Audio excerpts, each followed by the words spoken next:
बंटी एक बहुत ही होशियार मिस्त्री था। इंजीनियर्स भी उससे घर बनाने के पहले सलाह मशवरा करते थे। बंटी बहुत मेहनती था और लोगों की मदद के लिए पैसे भी उधार दे देता था। एक उसकी पत्नी पीलू उससे कहती है, अजी सुनते हो, आप पूरे गांव के लिए घर बनाते हो, लेकिन हमारा खुद का कोई घर नहीं है। बारिश का मौसम आने वाला है, छत की मरम्मत करवानी है। हमारा अपना घर कब होगा? कभी सोचे हो? वो टिल्लू कितनी जल्दी से अपना घर बना लिया, जबकि उसको आपके जितना भी काम नहीं आता है। अरे पीलू, क्यों दूसरों की तरक्की देखकर जल रही हो? बारिश के मौसम के लिए मैं तैयारी कर लूँगा और एक दिन हमारा भी अपना घर होगा। तुम इतना मत सोचो। फिर बंटी अपने दोस्त हरिया को, जो कि ईंट सप्लायर था, उसको सारी बात बताता है। हरिया भाई, तुम मुझे मेरे घर की मरम्मत के लिए ईंट कितने में दोगे? अरे क्या बंटी भाई, तुम्हारी मदद से तो आज मेरा इतना बड़ा कारोबार है। तुम बस बताओ कितनी ईंट चाहिए, तुम्हें ईंट मिल जाएंगी। फिर हरिया बंटी के घर के बाहर एक ट्रॉली ईंट डलवा देता है। उस रात जब बंटी और पीलू सो रहे थे, तभी बंटी को कुछ आवाज आती है, लेकिन जब वो बाहर आता है तो उसे कोई नहीं दिखता। सुबह उठने पर वो ईंटों को गिनता है तो पता है कि कुछ ईंटें कम हो गई थी। अरे लगता है कोई ईंटों को चुरा ले गया है। कौन हो सकता है जी? ऐसे ही अगले सुबह ईंट कम मिलती है तो बंटी परेशान हो जाता है। ये रोज रोज कौन हमारी ईंटों को चुरा रहा है? आज रात मैं पहरेदारी करूँगा। फिर उस रात बंटी जागकर ईंटों की रखवाली करता है। वो एक कोने में छुपकर नजर बना रखता है और थोड़ी ही देर में देखता है कि कुछ बहुत ही छोटी छोटी चिड़िया अपनी अपनी ट्रैक्टर में ईंटों को चुरा कर ले जा रही है। पीलू और बंटी दोनों उनका पीछा करने लगते हैं। फिर जंगल से होते हुए वो छोटी छोटी चिड़िया एक गुफा के अंदर चले गए। दोनों पति पत्नी भी उनके पीछे गए और दूसरी तरफ निकले। अरे यहाँ तो इन छोटी छोटी चिड़ियों का पूरा घर संसार है। हाँ, छोटे छोटे घर और गाड़ियाँ हैं। अरे छोटी छोटी चिड़िया, तुम लोग मेरे घर से ईंट चुरा कर भागी हो। तभी वहाँ छोटी चिड़िया की रानी बबली बोलती है, नहीं, आप हमें गलत मत समझिए बंटी जी। हमें एक नया महल तैयार करना है और मार्केट प्लेस भी बनानी है, और ये काम आपसे बेहतर कोई और नहीं कर सकता। इसलिए हमें आपके घर में चोरी करनी पड़ी और आप हमारे पीछे यहाँ तक आए। ओह, तो ये बात है। मुझे आपके काम आने की खुशी होगी। हाँ हाँ, हमें आप छोटी चिड़ियों की तकलीफ पता है। ये आपके लिए बहुत अच्छा काम करके देंगे रानी जी। फिर बंटी बहुत खूबसूरती से रानी का महल और मार्केट की जगह तैयार कर देता है। छोटी छोटी बिल्डिंग्स होती है और मिनी पेट्रोल पंप होते हैं, मिनी ट्रैक्टर्स। इसी बीच पीलू और रानी की अच्छी दोस्ती हो जाती है। बंटी जी, आप कमाल के कलाकार हो और आपकी सहायता से पूरा राज्य बहुत सुंदर दिख रहा है। ये लीजिए आपकी मेहनत का इनाम। रानी बंटी को सोने से भरी एक बोरी देती है। ये देखकर पीलू और बबलू की आंखें चमक उठती है। फिर जल्दी ही बबलू अपना एक सुंदर सा बंगलो बनाता है। बबलू अब एक कंस्ट्रक्शन कंपनी शुरू कर देता है और बहुत पैसे कमाता है। फिर पीलू और वो खुशी खुशी रहने लगते हैं। मन चाहे वरदान लो। हमें यही वरदान चाहिए। आप अपना वरदान वापस लीजिए। मेरी मति भ्रष्ट हो गई थी। गोंडा नाम की राज्य में सूरजभान नाम का एक राजा राज करता था। उसके एक बहुत ही सुंदर पुत्र था जिसका नाम था स्वर्णपुत्र। सूरजभान अपने पुत्र से बहुत प्रेम करता था, मगर उससे भी ज्यादा वो प्रेम करता था स्वर्ण पे। इसीलिए अपने पुत्र का नाम भी स्वर्णपुत्र रखा था। उसकी खजाने में सोने का भंडार था। उतना सोना दुनिया के किसी भी राजा के खजाने में नहीं था। इसके बाद भी खजाने में जितना सोना बढ़ता, सूरजभान की सोने की लालच भी अधिक होती जा रही थी। उसका दिन का अधिकांश समय खजाने में ही निकला जाता था। सोने की लालच की वजह से अक्सर वो अपने पुत्र को अनदेखा करता था। खजाने की वो कोना खाली पड़ा है, उसको भी सोने से भर देना है। मंत्री जी, इस बार की फसल के कर और एक सोने का सिक्का बढ़ा दो। जी हाँ प्रभु, अगर मगर कुछ नहीं। अरे प्रभु, इतनी फसल तो आए जो वो कोना भर दे। मंत्री की बात सुन के राजा को लगता है कि यह काम नहीं करने वाला है, मगर उसकी सोने की लालच इतना बढ़ गया था कि वह अन्न जल त्याग कर ईश्वर की कठोर उपासना में लग गया। उसकी तपस्या से प्रसन्न ईश्वर दर्शन देते हुए कहते हैं, बोलो वत्स, मन चाहे वरदान लो, क्या चाहिए तुम्हें?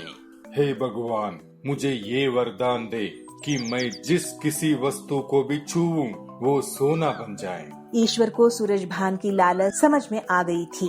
वरदान देने से पूर्व उन्होंने आगाह किया, राजन, वरदान मांगने से पहले अच्छी तरह से सोच विचार कर लिया है? तो सूरजभान संपूर्ण श्रद्धा से और विनम्र होके कहते हैं, हे ईश्वर, मैं इस विश्व के सबसे बड़ा धनी राजा बनना चाहता हूँ। हमने संपूर्ण सोच विचार कर लिया है, हमें यही वरदान चाहिए। इसकी लालच की बुद्धि सही होने वाली नहीं है, ये शंकर भगवान को पता चल गया और वो तथास्तु कहते हुए वहाँ से गायब हो गए। राजा सूरजभान यह वरदान पाकर खुशी से पागल हो गया था।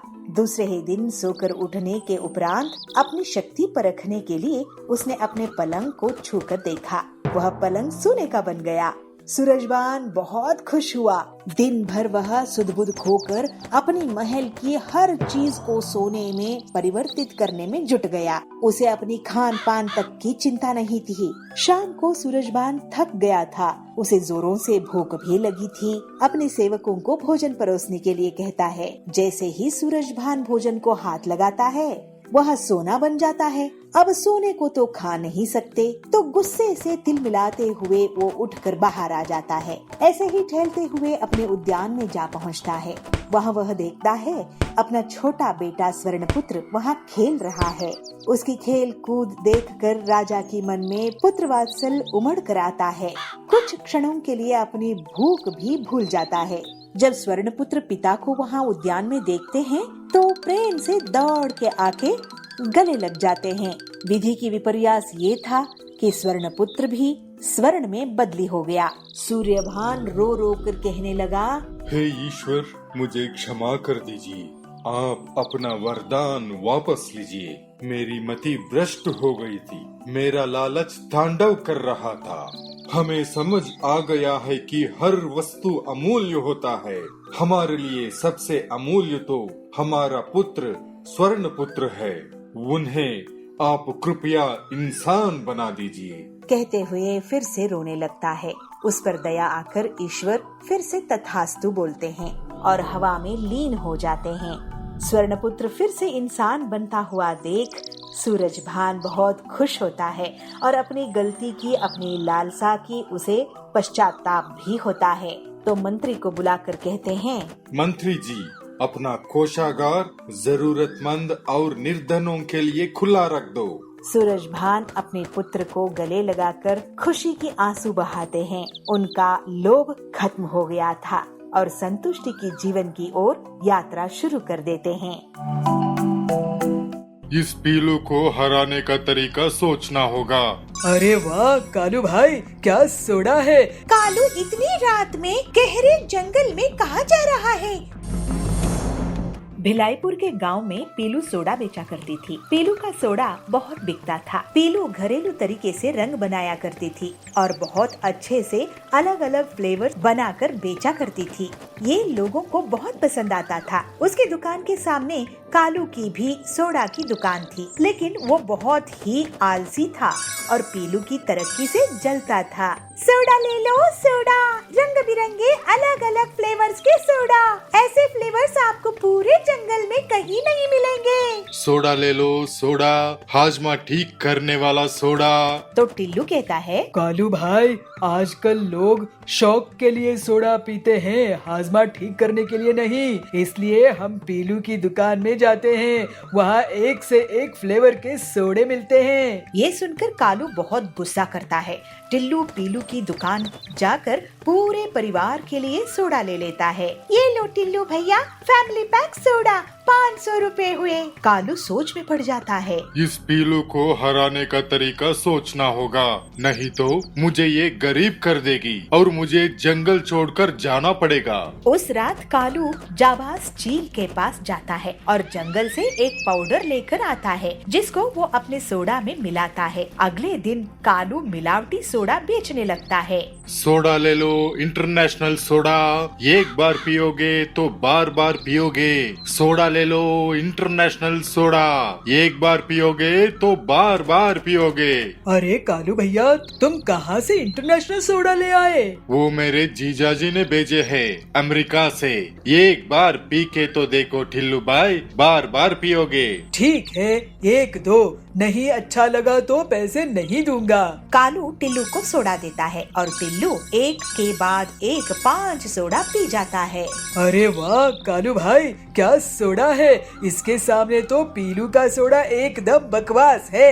मैं अपने दोस्तों को भी यहाँ लाता हूँ। और जल्दी ही पीलू की दुकान खाली हो जाती है।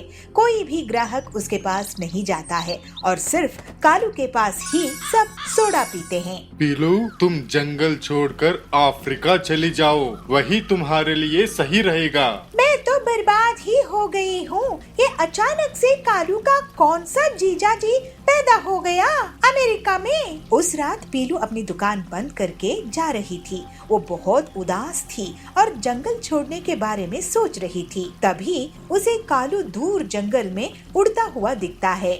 अरे कालू इतनी रात में गहरे जंगल में कहाँ जा रहा है? इसका पीछा करती हूँ। और पीलू जाबाज के साथ उसके सौदे को होता हुआ देख लेती है। पीलू अपने मोबाइल में सब रिकॉर्ड कर लेती है और फिर कालू को वो पाउडर घर में सोडा में मिलाते हुए भी रिकॉर्ड कर लेती है।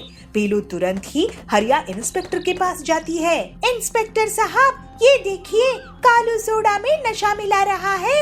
हरिया वो वीडियो देखता है और बहुत गुस्सा करता है। मैं इसकी हड्डियाँ तोड़ दूंगा। फिर हरिया सभी चिड़ियों को लेकर कालू के घर जाता है। कालू, तुम मुझे नशा वाला सोडा बेच रहे थे, अब हम सब तुम्हारा नशा उतारेंगे।